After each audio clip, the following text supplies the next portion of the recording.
Today is day 11 of 45 days of practice in Austria.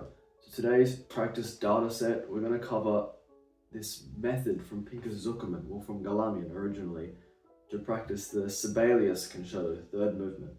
Now, could I play that piece myself? No, but by practicing it this very specific way, you really improve the bow feel, this feeling of having control over the bow, of being able to do what you want and express what you want on the violin is really improved for this exercise. But before that, we're gonna fill you in on what's happened over the past 2 days. So yesterday was a crazy day. We went out to a festival in Villach. So I'm staying in the south of Austria, basically, and it's summer, so there's festivals and whatnot on right now. And so we went to this festival in Villach, and it was absolutely mental. Basically, they have this town. It's a small town. We went there the other day to see a mass, right? Very few people, chill, old Austrian town. But when we went yesterday, it was completely packed. It was completely mental. Like, car parks were full. There were people from all over the place, all crowding around in this one festival. And I just couldn't believe it, because you don't get anything like that where I'm from, really. So it was an interesting experience. It's also, I thought it was nice to see how ingrained the music is in everything they do, because you could be the most degenerate, no life, just complete party animal Austrian, not to cause offense to anyone, but you could do that, and still when you go out, you're listening to brass quartets play, Austrian folk music. Whereas if you did that in Australia, you just I don't know, you're listening to EDM or some nonsense basically the whole time. Now, there's a place for that music, of course, but it's really interesting to see how it differs in Austria and how much closer you are to the sort of classical music that we play all the time. I thought that was an interesting thing. I don't think that was a very good story that I've told today. What else did we do?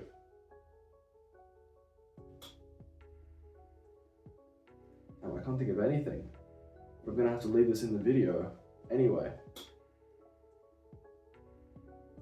Yes, the piece of the day. So we're in the series, we're ranking Austrian pieces, as you know, maybe if you watched the last one. But essentially, the next piece was going to be Mahler 5. Now we're gonna have to make a slight adjustment to that, in the fact that Mahler's composing hut, the very hut, he had his little hut in the woods by the lake with the piano, that hut is very close to where I am. So in a day or two, I'm going to go down and listen to probably a bunch of Mahler where he wrote the music, which is so cool to think about.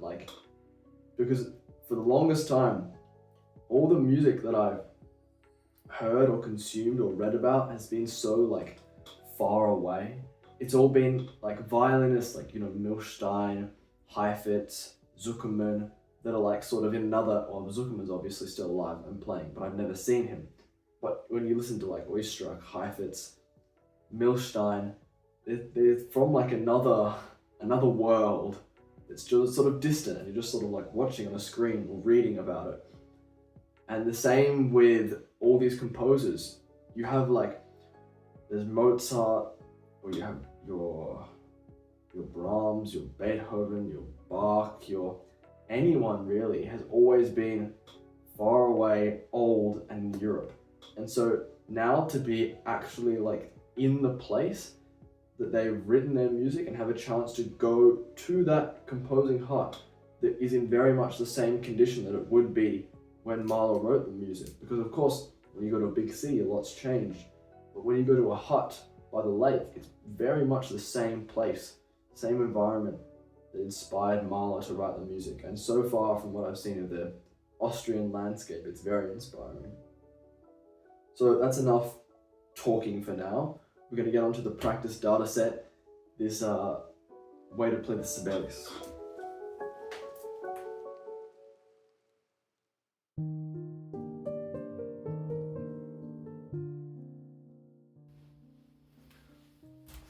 Okay, so as promised, our practice data set of the day is the Sibelius Concerto via Pinkas Zukerman / Galamian. And so essentially what happens here is Galamian, a lot of his teaching was that for each of the pieces in the repertoire, you acquire a particular vocabulary about the piece. He taught a lot of pieces, he had a particular method for teaching a lot of the pieces in the repertoire. All of it, most of all of it. He had, Beethoven he would teach, there would be a very specific way.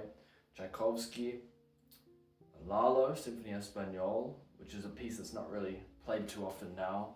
And of course this piece, Sibelius Concerto. And it's not to say that you have to play like this.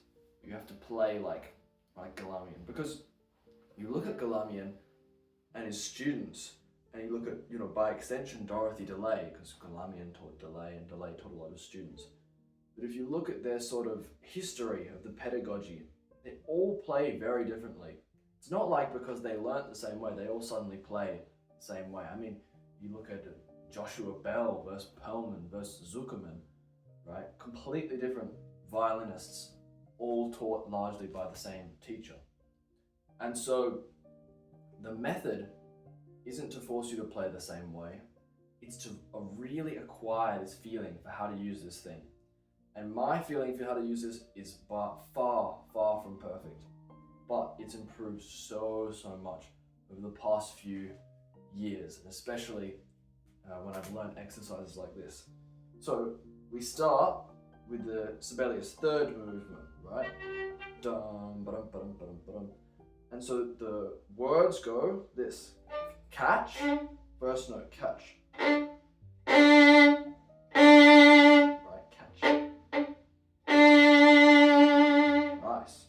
Stop. You have to stop the bow, right? You have to manually stop the bow. Then it's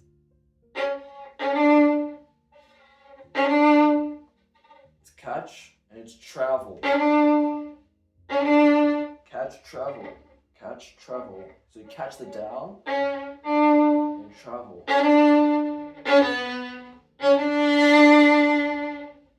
Catch, travel.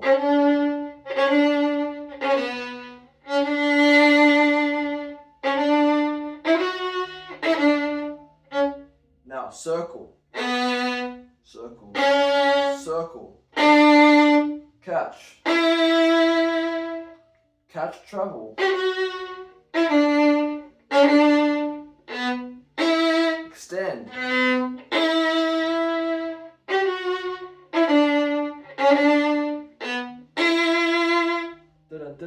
yeah, and it goes on.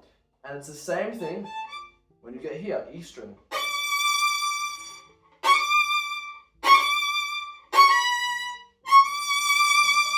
So it's catch,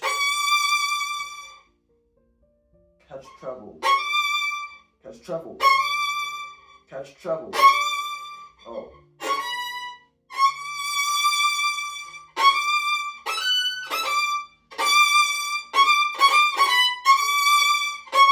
Yeah. But not loud, not fast. Right? And you notice when you play this, the feeling here, being here on the E string, and being here on the G string are very different. And you get used to this sort of feeling. So here, not loud though, not loud. You need to be able to feel your hand and bow. It's the most important part. Yeah.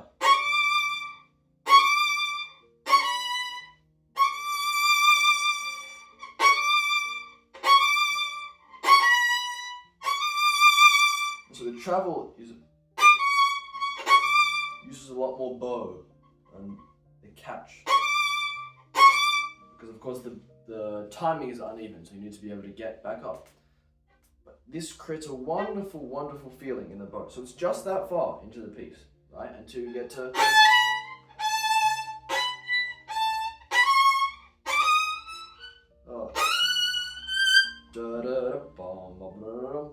So try that yourself.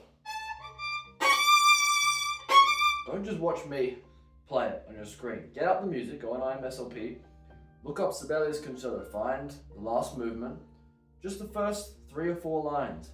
Don't go up and until you get to these arpeggios and this nasty stuff. Just play the first 3 lines, just like that. Catch treble. Catch treble, and you go in a little. Try that, and it will really, I promise, improve this feeling of the bow over time. Maybe take you a couple weeks of like 5 minutes a day to get used to it. But I think it'll be beneficial.